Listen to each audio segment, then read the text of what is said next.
before we get into that, let's look a little bit at what is the Bible, or what can we learn from the Bible about conflict? Where does conflict appear in the Bible? And we're going to actually go back to the beginning, Genesis 1, Proverbs, and John.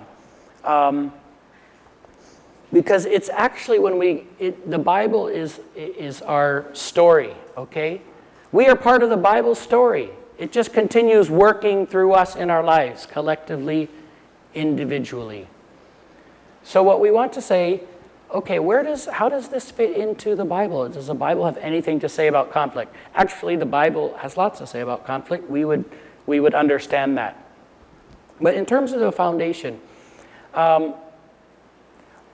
before I start, I'll share a story. When I first arrived in Mindanao in 2008, 2009, I wanted to understand how do people in Mindanao deal with conflict?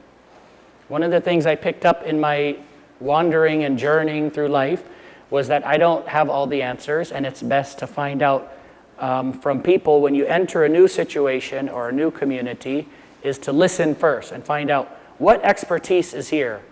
What are the strengths that already exist in this community? And if I'm going to be part of this, especially if it involves conflict, then I really need to be in partnership with people in the community. Okay? Even though I have a master's degree in conflict transformation and all these things. So I work with a local ministry that had an outreach, some work with some of the tribal or indigenous communities in Mindanao. And so the leader said, why don't you go up to this one tribal chief in Bukidnon province, which is in the central part, and he is known as a conflict resolution expert, okay, within their tribe. So he is known as one of the experts. So he said, why don't you go and you can make it like a study. You can say, what is the expertise of the Talaandig tribe? Okay, that's the name, the Talaandig in Bukidnon. So I said, that's great, because I also am a little bit of an anthropologist, so I appreciate sort of the cultural learning. So I went and I just listened, and I asked him to share with me. And when I got up there, the first thing he said to me, he asked me, he said, do you know how to solve conflicts between animals? Or do you know how to solve conflicts between plants? And I thought, let's see, in my masteral program, I had a conflict transformation and mediation and restorative, but there was nothing about animals and plants in those classes. So, but I think the point was we have a more holistic perspective, and so we need to learn.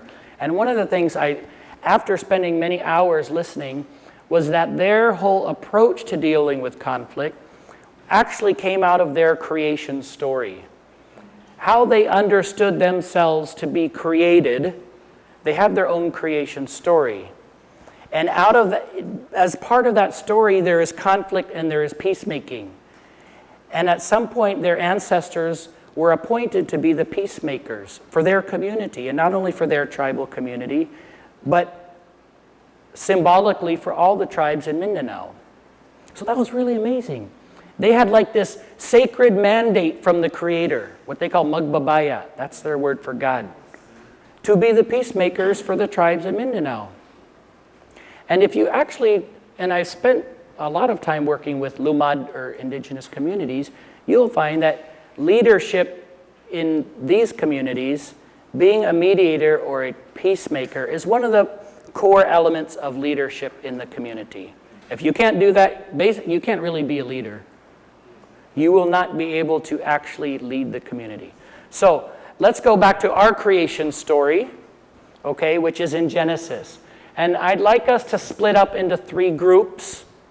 And one group, I'm just going to group you so it goes quickly. Over here, we have how many people? 1, 2, 3, 4, 5, 6, 7, 8, 9, 10, 11, 13, 14, 15. So about 5 in a group, okay? Is that okay? And I'm just going to ask you to, so this group, first 5 here, after your group, introduce yourself in your group, and Eloy also. You can introduce yourselves to us. But for the time being, from Sir J to Ray Vic, you will take these first 5 verses of Genesis. And you're just going to discuss, it actually won't take long, what are the key ingredients or elements that are part of these verses? And do you see any connection between those key elements of creation and peace or conflict? Now I have elements of shalom. Okay, shalom means peace, the Hebrew word for peace. So we'll talk a bit more about that. Okay, next 5 from Jing. 1, 2, 3. Did someone just leave? Yeah. To Jita, you will take Proverbs 3 from 13 and then to 17 to 20, okay? Same question. What are the key ingredients, or how do these verses relate to creation? And then the last group over here from Helen on around to Bong, John 1, 1 to 5, okay? So just go ahead, gather around in a small group, read through the verses together. I hope you have a Bible or online access somehow, and answer this question.